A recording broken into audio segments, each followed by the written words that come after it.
a todos. ¿Sí me escuchan bien? Perfecto. Bueno, son las 8 de la noche. Pues daremos comienzo. 8:04. Antes que nada, a nombre de DECRA, les quiero dar pues la bienvenida a este seminario, ¿no? Con su primer módulo. Agradecemos su interés. Tenemos alrededor de 5,600 médicos veterinarios registrados en las páginas de REMEVET de toda Latinoamérica e inclusive de otros países. El objetivo de este seminario DECRA, ¿no?, es seguir profesionalizando a los médicos veterinarios desde diferentes puntos de vista y básicamente el objetivo de este seminario es dar pues algunos conocimientos básicos y otros son tips de los expertos, ¿no?, que día a día lo han estado trabajando y han encontrado diferentes tips en el diagnóstico para llegar a un diagnóstico diferencial hasta llegar a una enfermedad endocrina. Básicamente, este seminario consiste en 12 webinars, los cuales empezarán con la parte de dermatología, que es la primera causa de consulta en algunos casos, y continuará con otros 8 módulos para la parte de endocrinología, ¿no? Inclusive tocaremos también temas en gatos, ¿no?, que es un paciente importante últimamente. Básicamente, ¿en qué consiste este seminario DECRA? Consiste, como les decía, en 4 webinars que van a ser de dermatología y 8 que van a tratarse de temas de endocrinología. Aquí a ustedes les debe de llegar, previo a cada módulo, un material de lectura que lo hace el ponente correspondiente a cada módulo.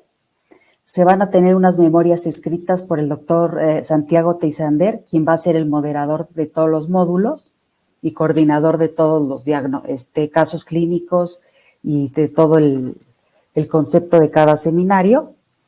Y también va a haber unas memorias escritas por el doctor Antonio Ruiz Remolina en la parte de endocrinología. Y va a haber videos del procedimiento, también enviados previos a ciertos módulos. Y pues bueno, básicamente estos temas los hace cada ponente de forma nacional e internacional. Fueron hechos, todos han sido coordinados pues por expertos y lo moderará el doctor Santiago Teisander. Como les decía, van a ser 12 módulos, iniciamos ahora y va a continuar cada jueves, ¿no?, hasta terminar. Va a estar pasando de su lado derecho el programa y los siguientes 4 módulos que vamos a tener, ¿no?, para que ustedes lo tengan en mente. Y algo importante es, ¿qué obtiene con el seminario DECRA? Pues además de mucho conocimiento, ¿no?, y muchos tips acerca de cómo diagnosticar muchas enfermedades, van a obtener un certificado de Conservet con el 80% de asistencia y para cada módulo se van a otorgar de obsequio 5 libros. Va a estar ahí, sale la portada también de su lado derecho, va a estar saliendo la portada, que es el manual práctico para diagnóstico de otitis, escrito por el doctor Alberto Cordero. Al final voy a hacer yo unas preguntas y los médicos que contesten vía chat para que sea muy transparente. Voy a hacer 2 preguntas y los primeros 3 que contesten la primera pregunta se van a llevar el libro y la segunda pregunta van a ser 2 médicos y se van a llevar el libro. Aquí va a ser para solamente médicos veterinarios de la República Mexicana, debido pues a los envíos y pues es complicado. Entonces ahorita aplicaría solo para médicos de la República Mexicana, que tenemos muchos médicos de otros países. Bueno, todos estos seminarios están hechos y serán realizados por ponentes de talla nacional e internacional. Lo va a conducir el doctor Santiago Teisander. La parte de endocrinología la va a dar el doctor Antonio Ruiz Remolina y va a estar complementado por los doctores Sara Galac, doctor Federico Fracassi, la doctora Pilar Gifra, el doctor Rodolfo Y pues estos módulos, ¿no? El doctor Alberto Martín Cordero, que ahorita les voy a hablar un poco de, pues de su currículum, ¿no? Entonces, como les decía, al final va a haber 5 ganadores de los libros de otitis para que pongan atención en toda la presentación del doctor Alberto Martín Cordero. Él va a dar los siguientes 3 módulos que siguen con este. El siguiente será el 7 de abril, el otro 21 de abril y el último de parte de Derma, 28 de abril. También va a estar pasando y a través de email se les va a ir llevando, ya tienen ustedes todos los títulos de los 12 módulos para que tengan claro qué será. Les recuerdo 80% de asistencia, ¿no? Va a estar abierta la presentación de jueves a jueves para que puedan ustedes retomarla o verla, ¿no? De nuevo o de inicio, a lo mejor si no se pueden conectar en algún módulo, y va a contar todavía como para el certificado de Conservet. Bueno, brevemente les hablo un poco acerca del doctor Alberto Martín Cordero. Él es médico veterinario zootecnista de la Universidad de Guadalajara. Tiene diplomado en el Colegio de Latinoamérica de Dermatología. Tiene posgrado de dermatología veterinaria en la Escuela Europea de Veterinaria.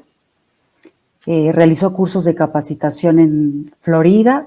Es profesor del Departamento de Medicina Veterinaria de la Universidad de Guadalajara. Es fundador de VetDerm, Dermatología Veterinaria Especializada, que es una de las primeras clínicas de referencia dermatológica pues, en México. Participa como miembro del Comité de Programación de North American Veterinary Dermatology Forum. Es socio fundador de la Sociedad Latinoamericana de Dermatología Veterinaria y es coordinador del área de dermatología para el Congreso Veterinario de León. Bueno, entonces, sin más tiempo que perder, vamos a entrar a la presentación del doctor Alberto Martín Cordero. Gracias.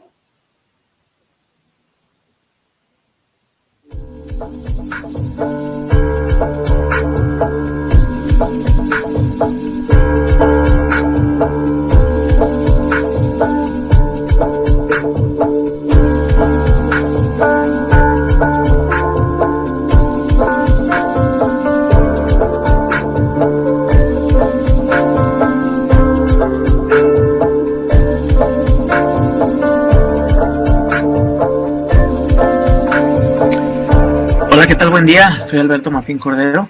Quiero agradecer a DECRA la oportunidad de participar en esta serie de webinars que ustedes van a estar observando.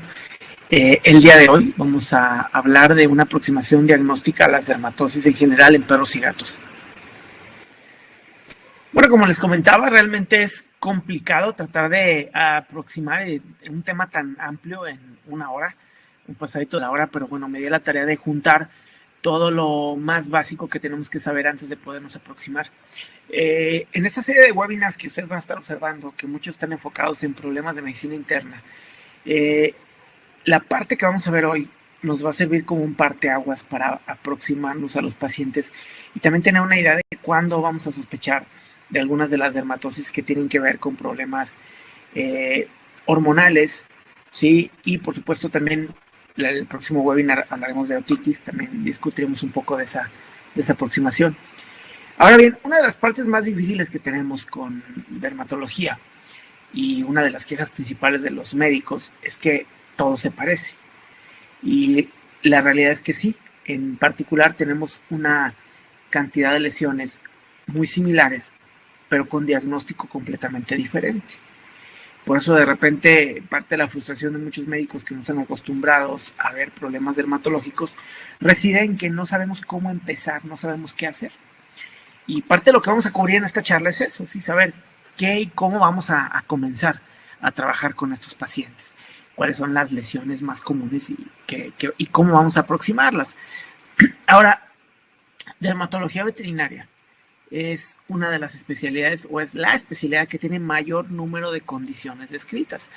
Hablamos que tenemos más de 400 condiciones descritas en literatura. Y bueno, para poder diagnosticar muchas de estas nos basamos en una serie de pruebas dermatológicas y de laboratorio que iremos viendo más adelante.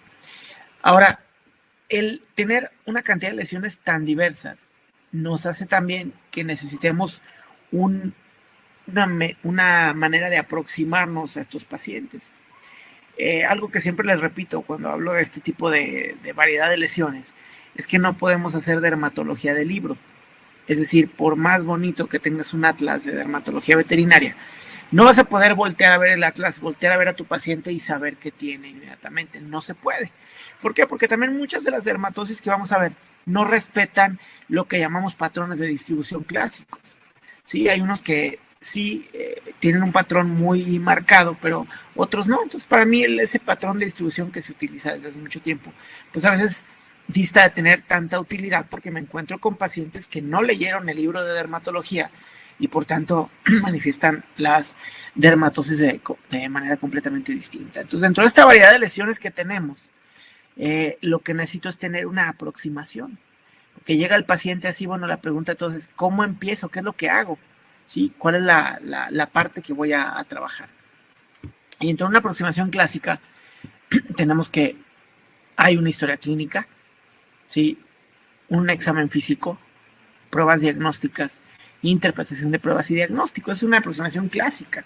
Ahora, en cuestión de la dermatología, debemos de resistir mucho la tentación de brincar a las lesiones, de no ir directamente a lo dermatológico, a los oídos, a la piel, y empezar a trabajar con eso sin ver que hay un paciente. Acuérdense que ustedes tienen un paciente en la mesa, no tienen una piel, no tienen un oído, tienen un paciente.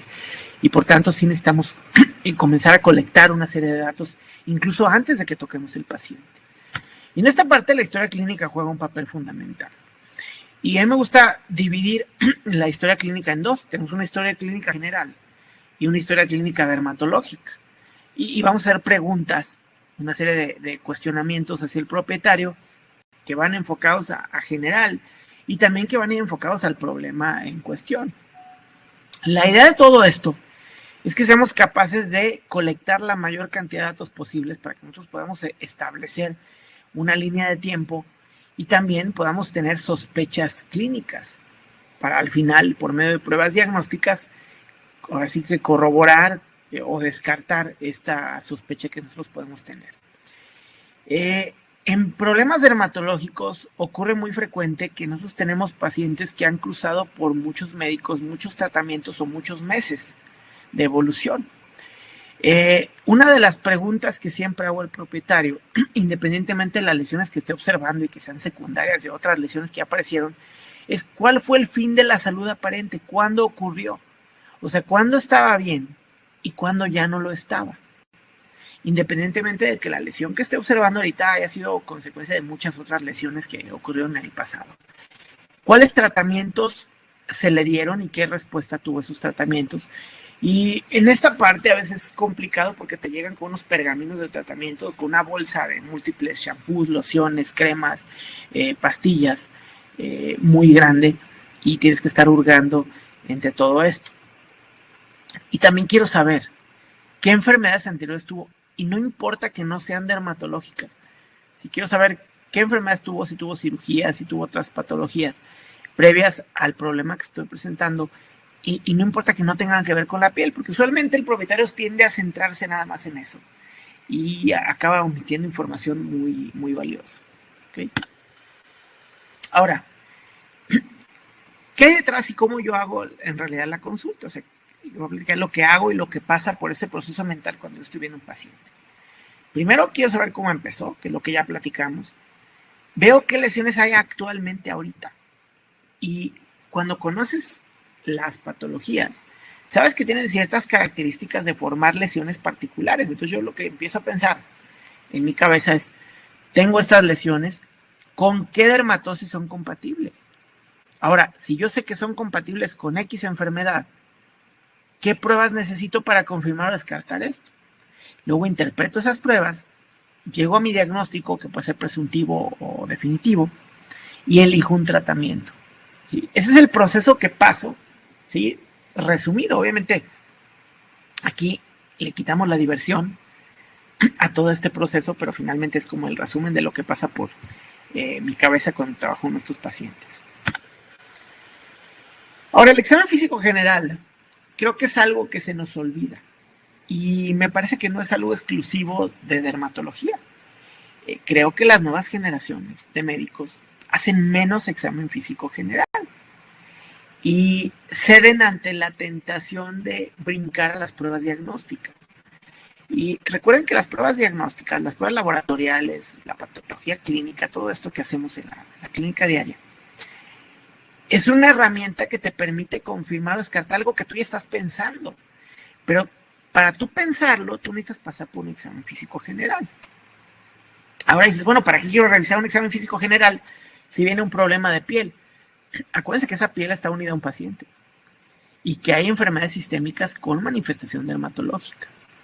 Que yo también tengo que evaluar la condición general del paciente porque yo voy a utilizar ciertos medicamentos que podrían afectar. Porque estas lesiones que puedan existir en la piel pueden estar relacionadas con alguna condición física general y hay enfermedades que se complementen y que la manifestación dermatológica sea un complemento o una consecuencia de una enfermedad sistémica. Por último, nos va a dar pistas para el diagnóstico, ¿sí? Porque a veces en el examen físico empezamos a encontrar cosas que nos van a dar un enfoque particular hacia la dermatosis que estamos viendo. Entonces, no estoy viendo una piel, estoy viendo un paciente, ¿sí? Todo un organismo en el cual la piel es una manifestación o es una parte integral de este paciente. En gatos cambia el examen dermatológico, independientemente de que nos metamos a ver que el manejo cat friendly es una cosa que debe ocurrir en un consultorio. El examen dermatológico en gatos sí también es un poquito diferente. Sí, tratamos de hacerlo lo más amigable posible, vamos revisando la cabeza. Siempre me gusta empezar por la cabeza. Sea perro, sea gato, me gusta empezar por la cabeza. También me gusta abrir la boca, porque en esa boca puede haber lesiones que tengan que ver con la enfermedad dermatológica. Voy a revisar parte por parte. Y en los gatos, sobre todo los de pelo largo, es muy importante que palpemos mucho la piel, que encontremos esta parte donde puede haber lesiones ocultas con ese paciente. ¿Sí? Entonces, en este sentido, el observar nosotros la piel ayuda. ¿Sí? El palparla, el tocar todo ese paciente. Okay, quiero tocar a ese paciente y quiero ir palpando, porque a veces encontramos lesiones de dermatitis miliar. A veces tenemos algunas lesiones que no son fácilmente detectables a simple vista y que hay que palpar. Los gatos generan muchas lesiones de alopecia que están relacionadas con un sobreacicalamiento en muchas de las situaciones. Entonces vamos a ir palpando y sobre todo si vemos una zona abdominal afectada, también voy a palpar la vejiga porque a veces traen cistitis y esto te genera alopecia por sobreacicalamiento. Entonces hay muchas situaciones por ahí que hay que tener en cuenta. Okay. Ahora, en cuanto a los pacientes con, digamos, signos de enfermedad sistémica, hay que tener en cuenta que muchos problemas dermatológicos son el resultado de enfermedades sistémicas. Sí, y que la enfermedad que estoy buscando yo en ese paciente, el agente etiológico no lo voy a encontrar en la piel. ¿Sí? Entonces, acuérdense que la piel es el reflejo de lo que está ocurriendo internamente. ¿Sí? Y esto nos lleva a entender que en la dermatología es más que solo lesiones. Y muchos médicos que no están tan acostumbrados ven solo lesiones y no pacientes con lesiones. Aquí en esta parte es donde me gusta introducir el uso del laboratorio clínico. Porque aunque muchos de ustedes no lo crean, el laboratorio clínico es parte integral de la consulta dermatológica. ¿Sí? Y cuando empecé a dar algunas pláticas hablando del laboratorio clínico en dermatología, sí llamaron mucho la atención, precisamente porque como que no ubicamos, salvo de los problemas hormonales, como que no tenemos ubicado que en dermatología hagamos muchas de estas pruebas de laboratorio. Y la realidad es que sí. ¿Por qué? Porque tenemos posibilidad de identificar dermatosis originadas por enfermedades sistémicas. 2, porque puedo monitorear medicamentos, porque a veces utilizo medicamentos que van a tener un efecto importante sobre algunos de los órganos. Y muchos de las terapias que voy a dar es terapia a mediano y largo plazo. Y este monitoreo de medicamentos es importante. Incluso algunos medicamentos requiero monitorización durante la fase inicial para saber si el paciente va a ser capaz de metabolizar ese tratamiento y no va a tener una consecuencia grave. Y aparte del diagnóstico de enfermedades hormonales, que para lo cual es completamente necesario que yo haga pruebas de laboratorio, también tengo que entender que va a tener que haber un monitoreo. O sea, los pacientes diagnosticados con hipotiroidismo, con Cushing, no se van a su casa con medicamento de por vida y no los vuelvo a ver. O sea, tengo que ir haciendo ajustes con estos pacientes. Y con el fin de realizar ajustes adecuadamente, necesito pruebas laboratoriales. Y aquí el laboratorio clínico es fundamental. Entonces, el laboratorio clínico para mí es parte fundamental de la consulta dermatológica. Y hacemos mucho laboratorio clínico y aparte soy fan de hacer patología clínica. También necesitamos hablar de dermatología. Necesitamos aprender a hablar de dermatología. ¿Cómo es esto? Bueno, que yo sepa nombrar adecuadamente las lesiones cutáneas, que las conozca, que pueda interpretar y traducir un lenguaje del propietario. Porque el propietario no te va a decir, ay, tiene lesiones papulonodulares, costrosas, eritematosas. El propietario te va a decir, tiene granitos, se pone rojo y tiene caspa, ¿sí? Cuando hablamos de una descamación. Entonces yo tengo que ser capaz de traducir ese lenguaje coloquial del propietario a un lenguaje dermatológico. También con el fin de poderme comunicar entre médicos y aparte para poder tener una correlación clínica cuando yo esté revisando literatura que hable de lesiones. Y para fines prácticos vamos a tratar de dar una repasada, esto que ya deberíamos de saber, pero que vamos a recordar un poquito algunas de las lesiones más frecuentes, ¿no? Primero tenemos el eritema. Con cada una de las lesiones yo les puedo ir platicando qué pienso, ¿sí? Y el eritema se le llama al aumento de coloración rojizo debido a vasodilatación.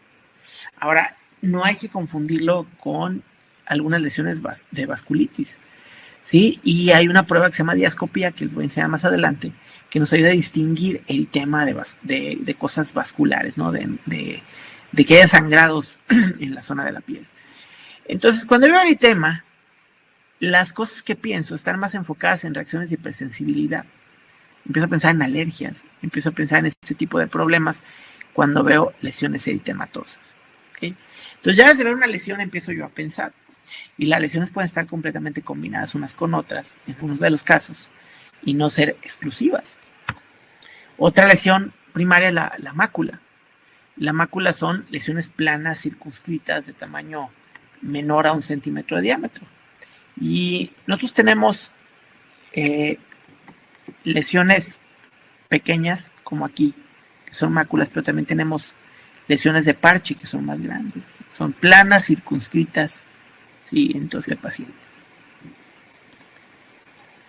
Luego tenemos el parche, que el parche va a corresponder a una área circunscrita, o sea, de forma circular.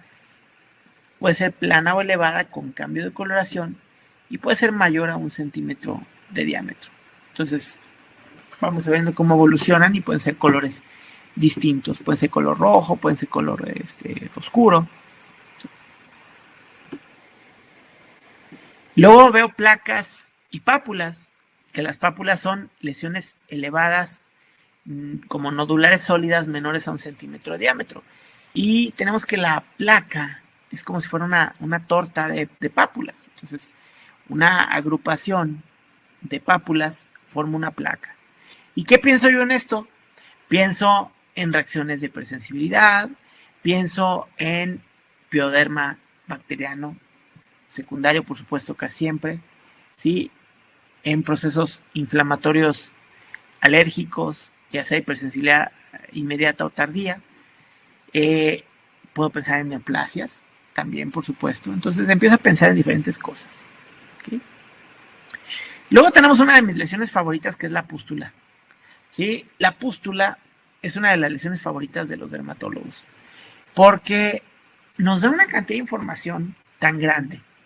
Al ser una lesión que está guardada, ¿sí? Que está contenida por completo en una elevación circunscrita y que está aislada de todo el medio externo, el material que contiene va a proporcionar información muy valiosa. Entonces, esa pus que tiene ahí, a mí me va a dar información valiosa, como por ejemplo, en un paciente que tenga una infección bacteriana, yo voy a encontrar bacterias en la pus.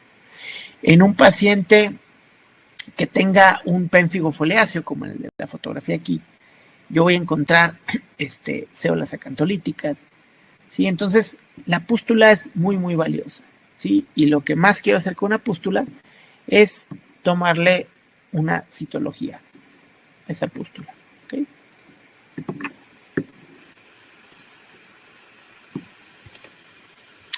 Luego tenemos la vesícula, que la vesícula es una lesión llena de líquido, claro, normalmente, y menos de 1 centímetro de diámetro. Es como una ampollita. Y una vesícula grande le llaman bulla, ¿sí? Es una lesión bruscamente elevada, circunscrita, llena de líquido claro y mayor a 1 centímetro. Luego tenemos la roncha, que la roncha es clásica en reacciones de hipersensibilidad o en angioedemas. Y en la roncha vamos a ver que es una lesión elevada, definida, puede ser circunscrita o formada como en placa, y tiene edema, ¿sí? Lo que vemos aquí es edema en la zona afectada. Luego tenemos un nódulo. El nódulo es una lesión elevada, circunscrita y sólida mayor a 3 centímetros de diámetro. Y con nódulo hablamos de entramos en la línea de las neoplasias, ¿no? Que puede ser un nódulo inflamatorio, pero también puede ser un nódulo neoplásico. Como en este caso, este es un mastocitoma y este es un plasmocitoma. Entonces, los nódulos son muchas veces neoplasias. Luego tenemos el quiste, que pueden tener líquido o fluido más sólido. Sí, es parecido a la vesícula. Y entramos a lesiones que pueden ser tanto primarias como secundarias, o sea, le llamamos lesiones mixtas. ¿Qué es una lesión primaria? Una lesión primaria son como las que vimos anteriormente, es una lesión que aparece tal cual, o sea, no tiene un grado de evolución importante.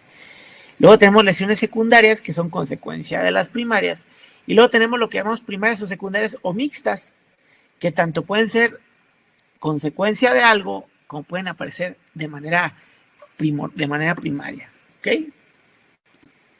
Y una de ellas es la alopecia.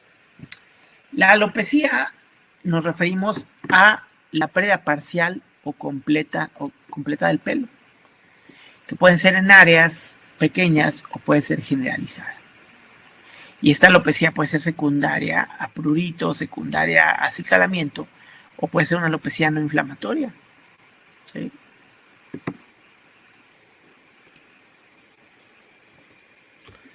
Luego tenemos la descamación, que la descamación es una acumulación de fragmentos de estratos cornificados celulares.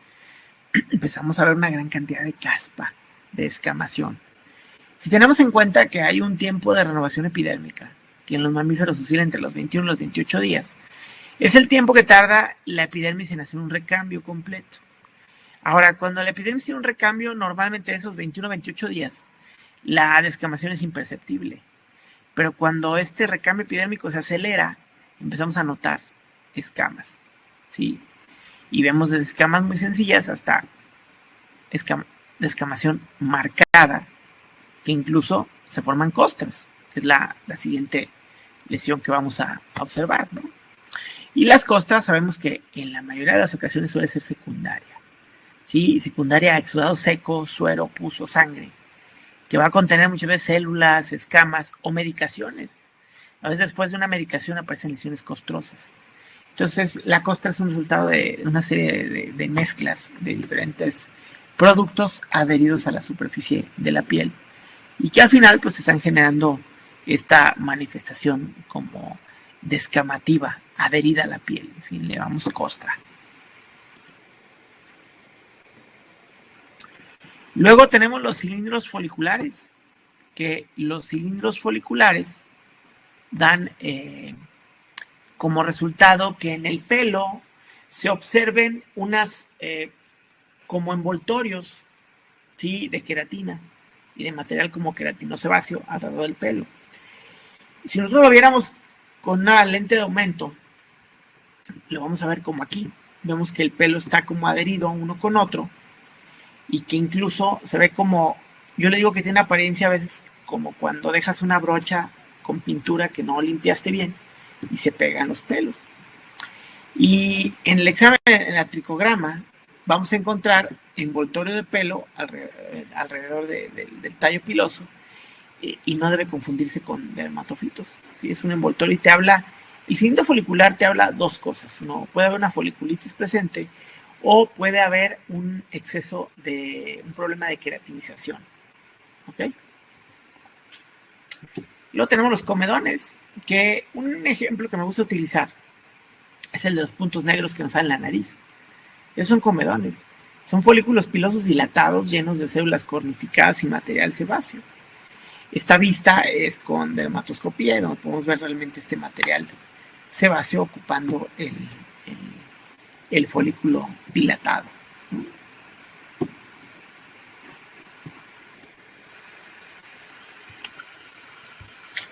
Y luego entramos a la lesión secundaria. La lesión secundaria tiene la característica de ser consecuencia de las primarias, ¿sí? O sea que cuando estamos observando estas lesiones, es que anteriormente ya existieron otras lesiones primarias. El collarete epidérmico es una lesión en forma de escamas arreglada en formación circular y se delimita por queratina o desprendimiento en forma de hojuelas. Hay una presentación de pioderma que no es tan secundario, que aparece como exfoliativo, así como lo estamos viendo, ¿no? Pero generalmente un collarete epidérmico es el resultado de una ruptura de una pústula, dejando como consecuencia esta lesión circular. ¿Okay? Y por tanto se considera secundario. Luego tenemos las cicatrices, que la cicatriz es una lesión en la cual hay un área de tejido fibroso que ya reemplazó la dermis y ahí ya no va a haber pelo. Ya no va a haber pelo, ¿sí? La piel o el tejido en esta zona va a tornar una forma más brillosa, apariencia cicatrizal, como lo dice el nombre, aparece más fibrótica. ¿Okay? ¿Por qué? Porque el tejido se reemplazó por tejido cicatrizal, o a lo mejor granuló y cicatrizó por segunda intención, sobre todo si era una lesión grande y queda una cicatriz. ¿Okay? Luego tenemos las escoriaciones, que la escoriación es una erosión, pero es una erosión o pérdida continua del tejido o úlcera que se causa por rascado, mordedura o frotación.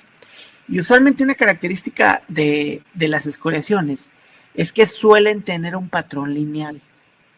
Entonces a mí, al observar un patrón lineal, sé que el paciente se estaba rascando, ¿sí? Y eso genera el patrón lineal que observamos muchas veces con escoriaciones, ¿sí? Entonces es el resultado del autotraumatismo en muchos de los casos. Luego tenemos la erosión, que la erosión es un defecto epidérmico superficial que no es tan profundo para alcanzar la zona de la lámina basal, pero empieza a erosionar.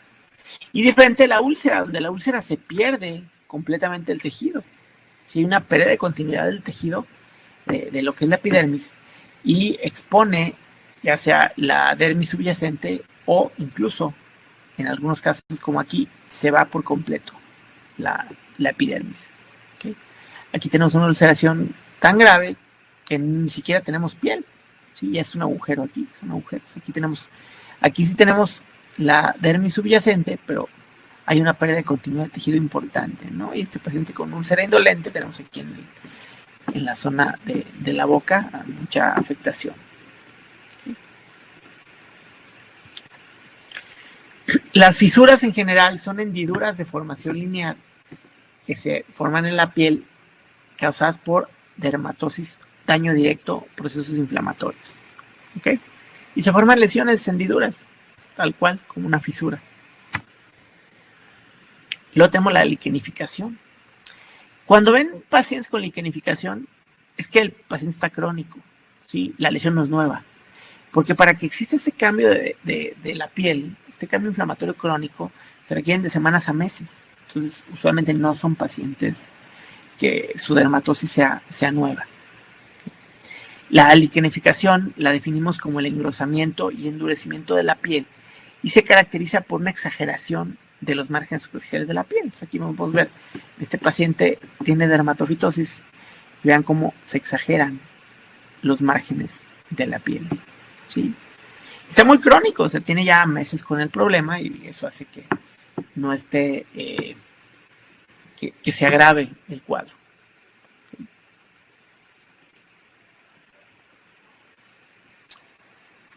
Luego tenemos el callo, que el callo, bueno, todos ubicamos perfectamente qué es. Son lesiones de engrosamiento hiperqueratósicas y alopécicas que tienen como que son la consecuencia de un traumatismo directo constante hacia un sitio particular. Entonces se forman comúnmente en los codos. ¿Por qué? Porque es una proyección ósea, ¿sí?, aguda. Y los codos suelen estarse apoyando constantemente en pisos duros. Sobre todo si son razas de medianas a grandes, que el peso hace que esto se forme más. Es algo que en razas pequeñas no lo van a observar, en gatos no lo van a observar, porque el mismo peso del animal hace que sea más difícil que se formen callosidades. Y no siempre son en sitios de apoyo, se pueden formar también en sitios donde haya un traumatismo constante, una lesión constante. ¿Qué tanta comezón tiene mi paciente? ¿Por qué metemos la comezón? Porque es parte importante, ¿sí?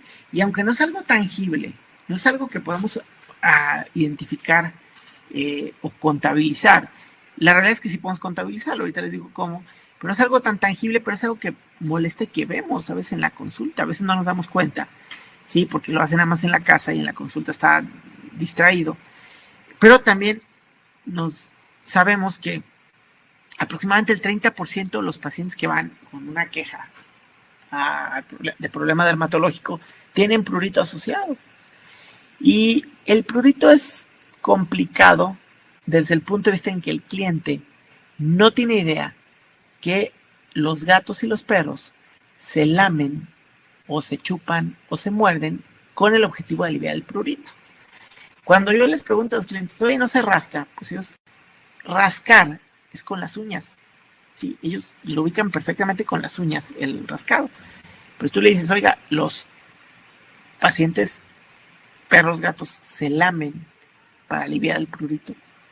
Entonces, inmediatamente cambiamos la pregunta y decimos, el paciente se lame, muerde, mastica, frota, etc., ¿no?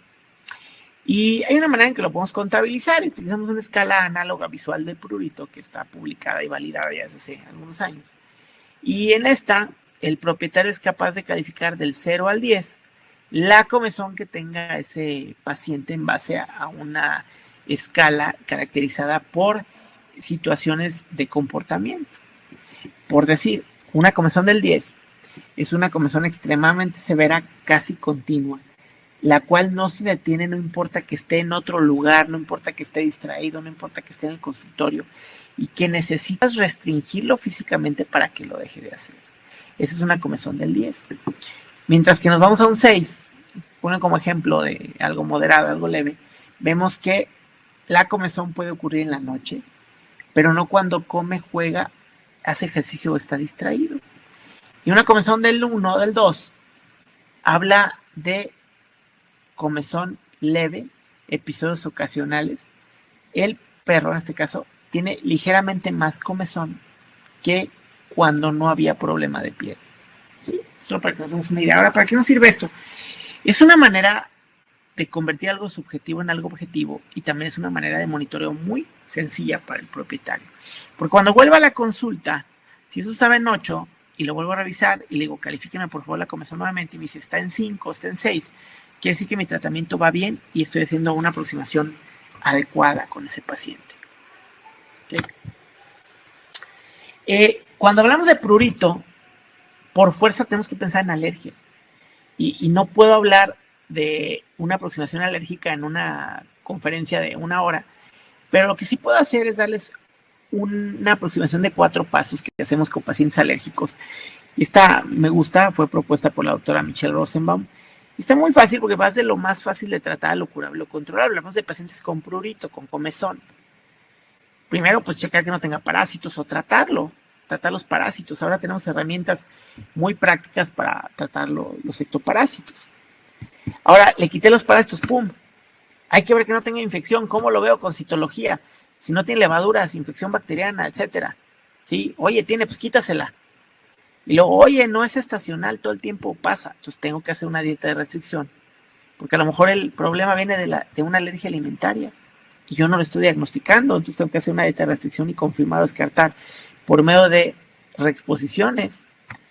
Ahora, no tiene eso, pues me voy directamente a que es un paciente atópico ambiental, puramente. ¿Sí? Y sabemos que podría tener temporadas buenas, temporadas malas, porque al final va a requerir un manejo a mediano y largo plazo. ¿Sí? Entonces es un resumen nada más de todo manejo a un paciente alérgico en una sola diapositiva. Y hay que tener en cuenta que no importa la dermatosis que tenga, el paciente se puede infectar. Y si el paciente se infecta, el paciente se va a rascar.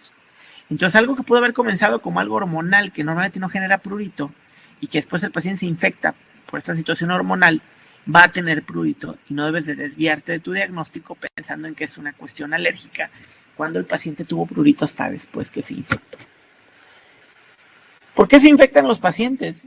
Bueno, cuando hablamos de infecciones que tengan que ver, que no sean patológicas, que no sean ahora sí infecciosas como tal, patológicas o transmisibles, pues sabemos que el paciente tiene una microbiota y que esa microbiota cuando hay procesos de inflamación se descompone, aparte de que los atópicos ya tienen una descompensación importante de esto, y empieza a infectarse, a proliferar los microorganismos y podemos tener infecciones secundarias por bacterias o por levaduras, que es lo más frecuente, ¿sí? Y fíjense bien, infecciones secundarias, aquí está la palabra clave, o sea, el pioderma no es primario, siempre ocurrió algo y luego por eso se contaminó. Y puedo encontrar en bacterias estafilococos o algunos contaminantes secundarios con forma de bacilo, como son Pseudomonas, Actinomyces y E. coli.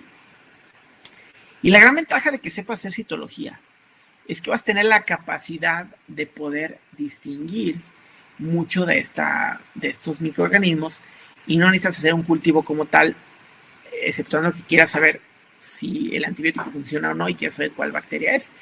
Pero ya con la citología te puedes enfocar en la familia de bacterias. Y esto puede ayudarte a tu decisión terapéutica adecuada, ¿sí?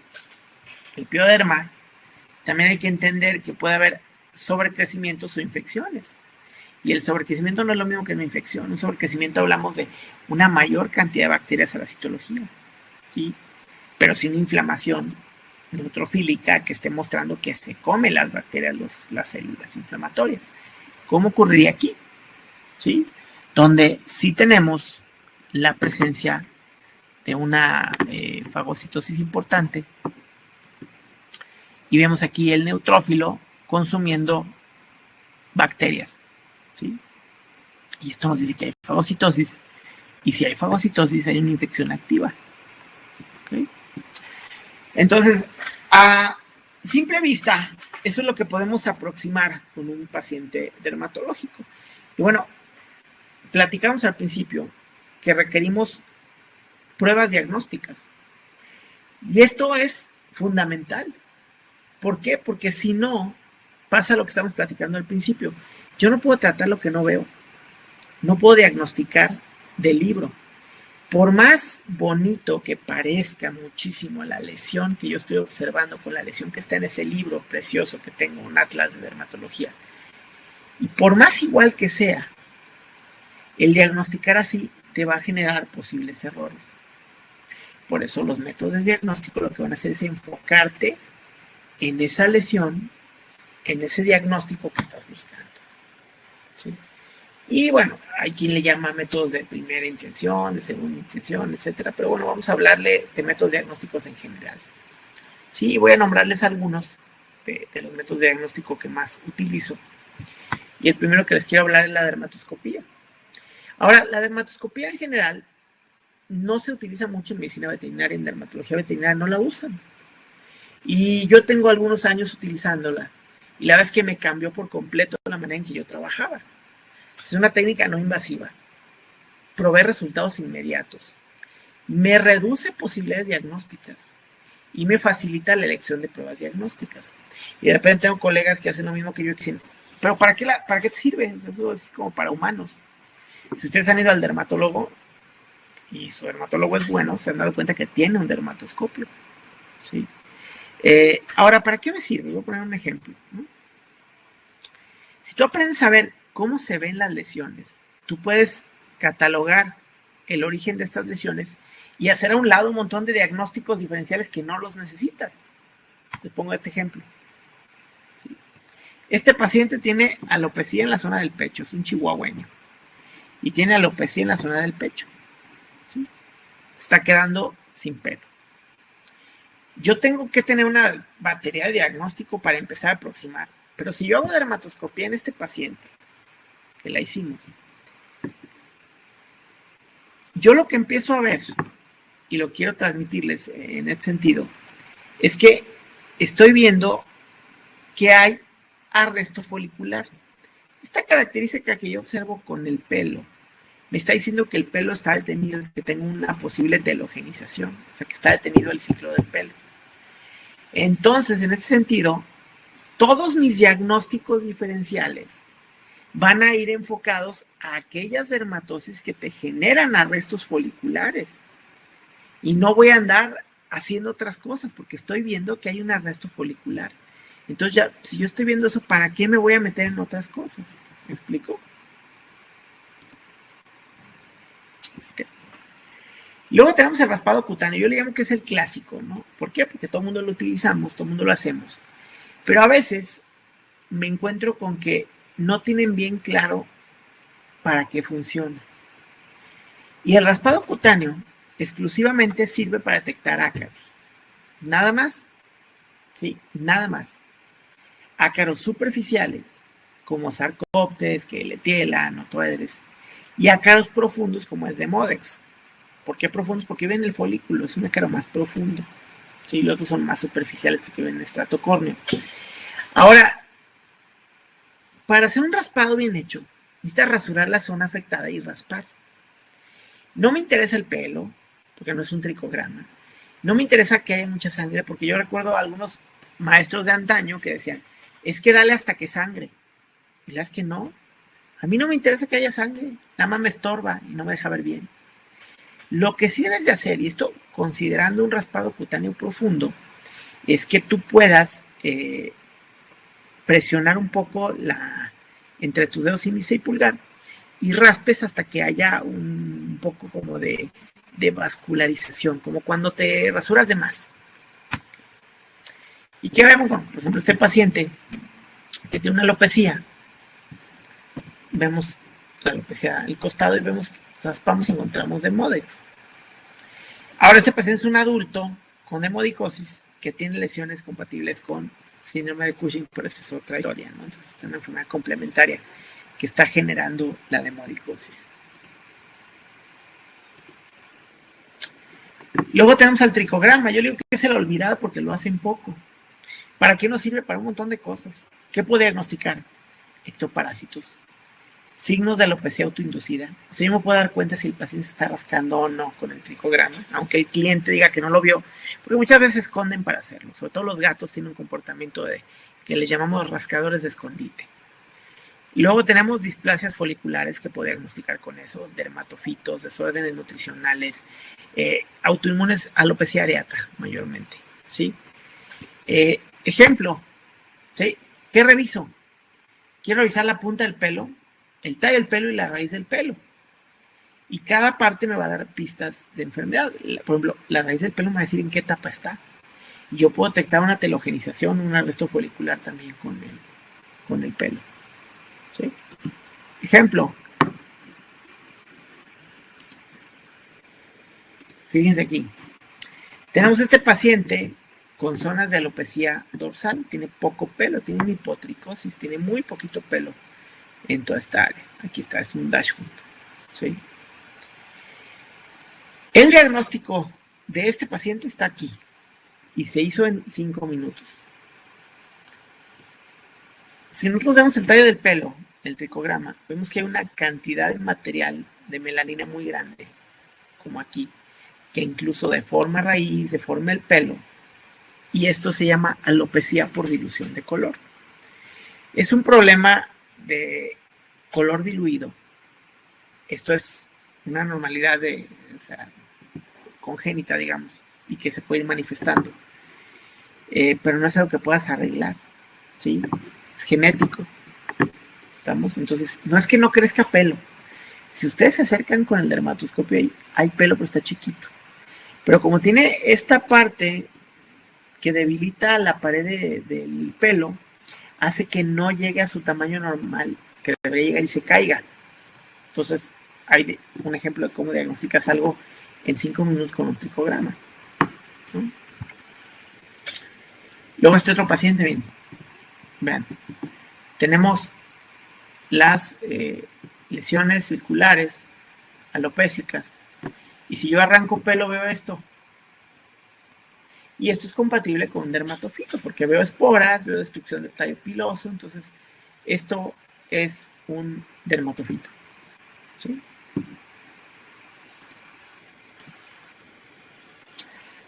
La citología, por mucho, la considero la más valiosa de todas las pruebas de laboratorio. Y si pudiera elegir una sola con qué quedarme, probablemente sería la citología, si tuviera que decidir entre todas las que hay. Y yo califico y evalúo el nivel de citología en 101, 102 y 103. ¿Qué quiere decir? 101, citología básica, ¿sí? ¿Qué te sirve? Detectar microorganismos.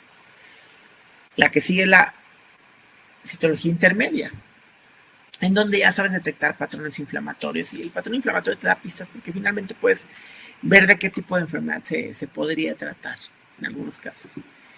Y la histología avanzada es que tú puedas distinguir enfermedades autoinmunes y neoplasias, y que te hagas una citología de una neoplasia y digas, esta neoplasia es glandular, es una tumor celular redondas, etcétera, o sea, todas esas cosas, ¿no? Y la única manera de lograr esto es practicando, ¿sí? No hay otra. Si tú no practicas, la verdad es que no vas a lograr así que dominar el arte de la citología. Ejemplos. Dice aquí cómo tenemos este paciente que trae inflamación del pliegue facial, porque probablemente es alérgico, ¿no? Y a la citología vemos levaduras. Le estaban dando corticoide y no mejoraba. ¿Por qué no mejoraba? Porque el corticoide no te elimina la levadura, y la levadura te genera inflamación y prurito. Otro ejemplo, el paciente que habíamos visto con las pústulas intactas. Ven nada más que belleza de pústulas intactas, ¿sí? Y al romperse, vemos citológicamente una gran cantidad de células acatolíticas con presencia de eosinófilos escasa y neutrófilos no tóxicos. O sea, no es una inflamación séptica, es una inflamación sin bacterias, y que en la cual el problema es una enfermedad autoinmune dirigida contra desmocolina 1 que genera pústulas en el pénfigo foliáceo. ¿Okay? Y a veces los diagnósticos son más tristes, como por ejemplo en este caso de este paciente que tenemos lesiones erosivas inflamatorias. Y si bien en algunas de las ocasiones no pueden no darte el diagnóstico como tal, finalmente te enfoca en la enfermedad. Ahora, les comentaba yo que hay pruebas de laboratorio que podemos usar. Más que pruebas de laboratorio, se llaman pruebas dermatológicas, ¿sí? Que podemos utilizar con nuestros pacientes. Y otra de las pruebas que estamos viendo aquí, aparte de la citología y todo, es la diascopía. Esta es una prueba no muy utilizada, porque no se entiende para qué sirve. Pero cuando ya entiendes que lo que va a hacer la diascopía es remover el efecto de camuflaje de la sangre congestionada para revelar un color de lesiones subyacentes y distinguir entre eritema y una vasculopatía, definitivamente vale la pena. Podemos ver cambios de pigmento, podemos detectar nódulos intracutáneos, porque esa presión también puede detectar nódulos.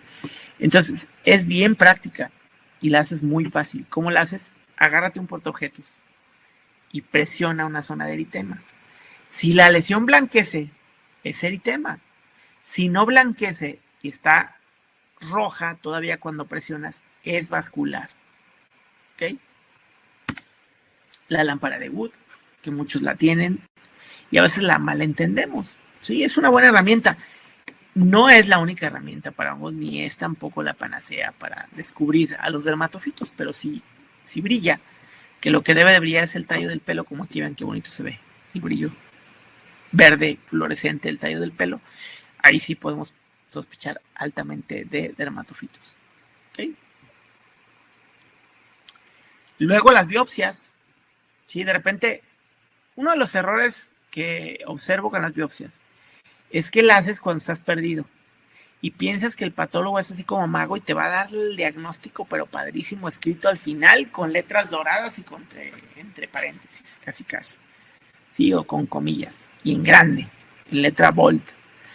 Y la verdad es que no, está mal entendido. De repente dice, ay, no sé qué tiene, déjale una biopsia. Error, te vas a perder mal, ¿sí? Y puedes ni siquiera encontrar el diagnóstico y acabas en lo mismo. La biopsia se va a tomar acorde a las lesiones y la necesidad acorde a lesiones. Tenemos que elegir el sitio adecuado. Y lo más difícil de encontrar es un patólogo con experiencia en piel, ¿sí? En dermatopatología, o que le guste la piel, porque la piel es más difícil de leer. De repente platico con mis patólogas y me dicen, yo me tardo muy poco tiempo en leer un órgano diferente a la piel, y en la piel me tardo 3-4 veces más que en cualquier órgano, ¿sí? Hay que interpretar los resultados. Realmente lo que en un mundo ideal lo que deberías de hacer es que si obtienes un resultado de una biopsia, ¿sí? En este resultado de biopsia, tú vas a poder tener una información de lo que está pasando en ese pedacito de piel que mandaste en ese momento. Entonces el patólogo lo único que hace es escribir las lesiones que están presentes en ese cachito que tú mandaste, que tú elegiste. Si tú no lo elegiste bien, ¿sí? No es culpa del patólogo que te va a reportar una cosa que no es, porque es lo que está viendo él, y vas a enojarte y vas a decir, es que no me dijo que tenía. Pues no, porque lo tomaste mal, porque no lo agarraste del sitio adecuado. Ahora, lo ideal es que tú tengas que conocer cuáles son los cambios patológicos que genera la enfermedad de la cual tú sospechas, para ver si el resultado del patólogo es compatible con esos cambios que tú estás buscando. No es tanto que te den letras doradas el diagnóstico, ¿sí? Y eso es lo que no entendemos. También el patólogo no es mago, ¿sí? Si tú le das la información clínica al patólogo, también puede ayudarte más a darte un diagnóstico más certero, ¿sí? Entonces, ojo con eso. Y necesitamos nada más eso, hacemos punch de biopsias, usamos biopsias excisionales, incisionales, dependiendo la severidad de la lesión. Por ejemplo, aquí vemos un paciente con una lesión alopécica y definitivamente necesita una biopsia porque está como muy crónico, quiero ver qué pasa. Y me doy cuenta que en la biopsia veo una alopecia no inflamatoria con arresto del ciclo folicular. Esto que vemos aquí, como inflama, de hecho se llama folículo inflama, es una telogenización, ¿sí? Quiere decir que los pelos están en estado de reposo. Algunos folículos están más miniaturizados y otros que ya están ausentes. Y eso te va a reportar el patólogo. Y vas a decir, ¿qué tiene? Pues la realidad es que ese paciente tiene hipotiroidismo, y los cambios que estás observando son resultado del proceso de hipotiroidismo, pero no te va a decir, tiene hipotiroidismo, ¿sí? Eso no va a pasar. Ojalá, pero no es así. ¿Okay? Ahora les voy a poner una serie de lesiones y les voy a decir cuáles son las pruebas que tendrías que hacer como para de primera mano, y luego ya si no encontraste nada ahí, pues buscar o complementar con otras, ¿no? Vamos a empezar con las lesiones pigmentarias. ¿Qué es una lesión pigmentaria? Cualquier cambio de coloración de la piel sin elevación, sin ser nada, solo cambio de coloración. En estos casos, directo a biopsia, no hay más. Directo a biopsia, porque no va a ser un raspado ahí, no va a ser citología. Si realmente es un cambio de coloración, una lesión pigmentaria, vas a irte directo a biopsia. Con este paciente se empezó a poner más clarito de lo normal, le dio vitiligo, ¿sí? Y ahorita está más blanco, cada vez que lo veo está más blanco. El pelo se hizo más blanco. Sí, porque se volvió blanco. ¿Sí? Lesiones papulonodulares. ¿Qué es lesión papulonodular? Pues pápulas con nódulos o lesiones papulares en placa. ¿Qué es lo mínimo que necesito en esos casos? Bueno, raspado, citología, con aguja fina. biopsia, biopsia también, biometría hemática y química sanguínea. Es así como que lo mínimo. ¿Por qué? Porque nos encontramos diferentes patologías que tienen que ver con esto. ¿Cuál es el siguiente paso? Si no encontré nada, hice prueba por prueba, una en orden, obviamente, de cada una, me voy a cultivo. ¿Sí? Ejemplo, este paciente con lesiones papulares y prurito y tiene sarcóptes. Acuérdense que con sarna sarcóptica, un raspado negativo no descarta la enfermedad, ¿sí? Porque puedes tener pocos ácaros y en general tienes una sensibilidad muy baja en la prueba del raspado cutáneo para sarcóptes cabiei. ¿Sí? Lesiones erosivas y ulcerativas. ¿Cuál es la mínima base de datos? Hacer un raspado y una citología. Ahora no encontré nada. ¿A dónde me voy? Histopatología. ¿Sí? Y por supuesto la historia clínica. Por ejemplo, vean este paciente. Vean las lesiones que tiene erosivas. Sí, hay costras, pero las lesiones son erosivas. Ahora, esto es de aparición rápida. Y ya con la historia clínica, bueno, hicimos biopsia, obviamente también. Pero antes de tener toda la biopsia ya lo estábamos tratando. Porque acorde a la historia clínica, esto es una reacción medicamentosa. Y si yo no lo hubiera tratado, para cuando me llegue la biopsia está muerto. Entonces, la biopsia me confirma, no te dice que es una reacción medicamentosa, pero te dice que hay cambios inflamatorios compatibles con lo que encontramos en reacciones medicamentosas. Entonces, ahí es donde entra la parte de la historia clínica también. Luego, lesiones maculopapulares, o sea, papulitas o lesiones de enrojecimiento. ¿Cómo en qué? Como en alergias. ¿Cuál es tu mínima base de datos? Raspado, citología. Fecal, sí, porque los coproparastoscópicos son parte importante. A veces tenemos reacciones importantes por parasitosis o hay parásitos que podemos detectar en el coproparastoscópico. Sí, y tienen correlación con la piel. No se imaginan cuánta cantidad de copros hacemos en la consulta dermatológica. La relación gastroderma es impresionante. Sí, es algo reciente. Biometría hemática. Ahora, hoy no encontré nada ahí. Bueno, te vas a histopatología. Si es un alérgico sospechoso, obviamente dietas de eliminación, descartar parásitos. Si tienes infección constante, hacer un cultivo. Ya sé que es atópico y quiero tratarlo, test de alergias. El test de alergias no es diagnóstico, ¿sí? No lo van a considerar como diagnóstico. El test de alergias es para preparar la inmunoterapia alérgena específica que va a ayudar a que ese paciente tenga una menor cantidad de recaídas o que utilice una menor cantidad de tratamientos a lo largo de su vida. ¿Ok? Vamos al que sigue. Ahí están las lesiones de alergia. Luego, vesículo-pustulares. A ver, ¿cómo son las vesículas? Pues son cavidades, es cierto, son elevaciones con material contenido. Sí, está cerrado. Quiero ver citología. Urge ver citología de una lesión vesículo-pustular. Un raspado, porque a veces te pueden generar problemas, pero finalmente la citología es valiosa. Ahora no encontré nada, vete a histopatología. Vete a cultivo si hay bacterias o microorganismos, o que no encuentres el microorganismo que estés seguro que haya.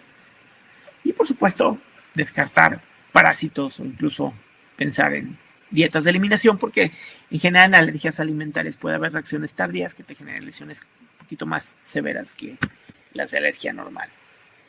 Ejemplo, este paciente de aquí que tiene lesiones pustulares, ¿sí?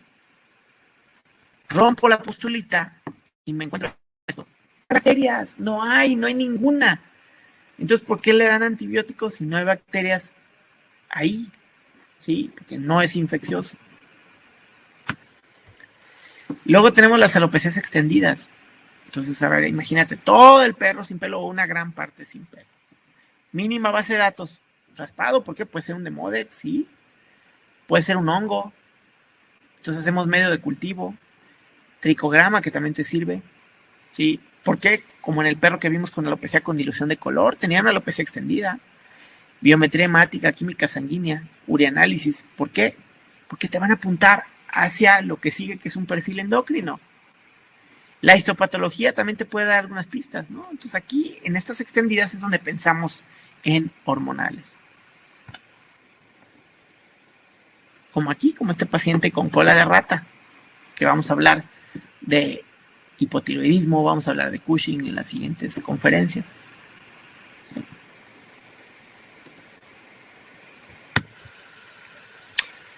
Luego tenemos alopecias focales, que son lesiones más chiquitas, o sea, no está extendido, son como focales, como localizadas que pueden o no extenderse finalmente, ¿ok? Mínimo, raspado, medio de cultivo y tricograma. Y para mí ahora, la dermatoscopía, ¿sí? Que nos sirve muchísimo. ¿Cuál es el siguiente paso? Histopatología. Ejemplo, este paciente con lesiones alopécicas, ¿sí? Veo con dermatoscopía y veo esta alteración folicular. Pero encontramos dermatofitosis, es una dermatofitosis. Sí. Luego lesiones sólidas, ¿sí? Que pueden ser elevadas, como tipo tumorcitos, o pueden ser túrgidas, más turgentes, más duras, ¿sí? O más tirando a ser más blandas. Por una lesión sólida, la mínima base de datos, que es citología y histopatología, a fuerzas. ¿Por qué? Porque está duro. No lo vas a raspar, no vas a encontrar nada para que haga un raspado, una lesión de ese tipo. ¿Y cuál es el siguiente paso? Biometría, química sanguínea y cultivo. Pero si tengo un paciente así, una lesión así, lo quiero puncionar, ¿sí? Y hacer citología. Aquí está el resultado. Este es un paciente con mastocitomas. Luego tengo las lesiones túrgidas, como elevadas, como en placa. ¿Qué mínima base de datos quiero? Biometría, química sanguínea, análisis fecal, porque a veces hay parásitos que te pueden generar eso. Siguiente paso, histopatología. O a veces hasta citología te ayuda. Este paciente con estas lesiones elevadas duras es un carcinoma mamario inflamatorio. Sí, de esos que no se ven ni siquiera de operar ni nada. Entonces, por eso terminamos el punto de la conferencia. Sí. Y son: observa, escucha, elige la prueba diagnóstica adecuada. El paciente, yo les digo mucho a mis alumnos que el paciente habla, pero tienes que saber escucharlo. No puedes identificar aquello que no conoces. Entonces, claramente, si no conoces la patología, no te va a pasar ni por la mente identificarla. ¿Sí? Y en dermatología, recuerden que tenemos lesiones similares con diferentes diagnósticos. Entonces, eso hace que tengamos que tener una situación donde seamos muy sistemáticos y hagamos las cosas de la misma manera siempre. Y por último, existen numerosas enfermedades sistémicas con manifestación cutánea. Ahí es donde entra signos clínicos del paciente y laboratorio clínico. ¿Okay? Entonces les agradezco mucho la atención y bueno, espero que hayan disfrutado de la conferencia y creo que podríamos tener algo de preguntas y respuestas al final. Vamos a ver con los organizadores si se puede hacer esto. Y no olviden los próximos webinars, porque todavía nos quedan un tema de otitis, un tema de hipotiroidismo y un tema de Cushing conmigo y con otros colegas. También tenemos varias semanas todavía con este simposio de DECRA. Sí, muchas gracias. Alberto Martín Cordero. Aquí invito a todos que por favor pongan sus preguntas en el chat. Las preguntas van a ser contestadas vía mail por parte del doctor, directamente por parte del doctor. Y algunas preguntas generales es que están viendo la portada del libro, pues ahorita voy a hacer unas preguntas para que 5 personas pues, de México, del país, se lo puedan llevar. En un futuro vamos a ver qué podemos hacer para los extranjeros, pero ahorita voy a hacer las preguntas.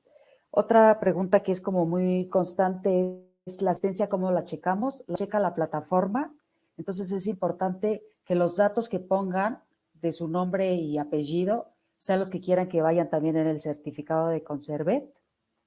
Y acuérdense que el 80% de asistencia es con sus nombres, ¿no? O sea, con su presencia y que vaya correcto su nombre para que salgan bien los certificados. Y también se cuenta en la plataforma la permanencia, o sea, no nada más meterse y salirse. Entonces, las preguntas que voy a hacer yo es, mencione las 2 marcas de DECRA que utiliza para el tratamiento de problemas dermatológicos con malacesia y pseudomonas. Entonces, las 3 primeras personas que contesten se van a llevar el libro de otitis.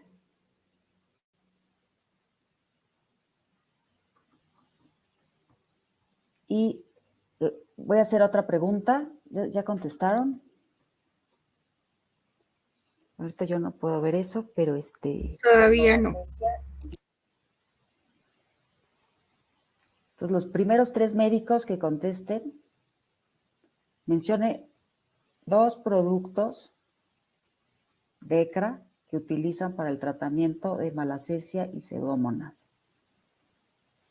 Está muy fácil. Queremos que 3 médicos se lleven el libro con esa pregunta. Bueno, por lo pronto, en lo que se contestan esas preguntas, les recuerdo que esta ponencia queda abierta en el mismo link de jueves a jueves y los esperamos también en el siguiente webinar que va a dar el doctor Alberto Martín Cordero.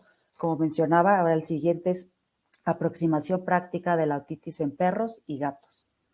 Entonces, los esperamos ahí. Que ¿ya contestaron las preguntas? Sí, ya las contestaron. Es que estaban contestando Sí. de a un producto. Bueno. Son 2. Pero entonces, ya contestaron. Todo esto queda grabado y pues vamos a seguirlos viendo. Y la siguiente pregunta es para los 2 primeros médicos que contesten. Acuérdense que es 80% de asistencia para llevarse su certificado con CERVET. Entonces, la siguiente pregunta es muy fácil. ¿Cuántos módulos va a llevar el seminario DECRA de endocrinología y dermatología en la clínica diaria?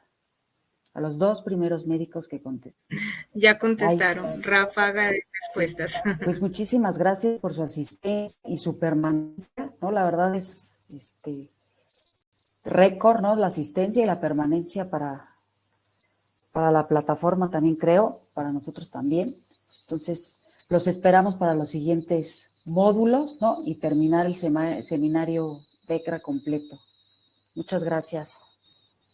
Ya contestaron. 2,200 asistentes, doctora. Muy bien. Y saben, debemos de poner los ganadores de los libros la siguiente sesión, ¿no? Para que vean que hay mucha transparencia. Perfecto, doctora. Cerramos sesión. Nos vemos la próxima semana. Muchas gracias, los esperamos el 7 de abril a las 8 de la noche. Y saben, debemos de poner los ganadores de los libros la siguiente sesión, ¿no? Para que vean que hay mucha transparencia.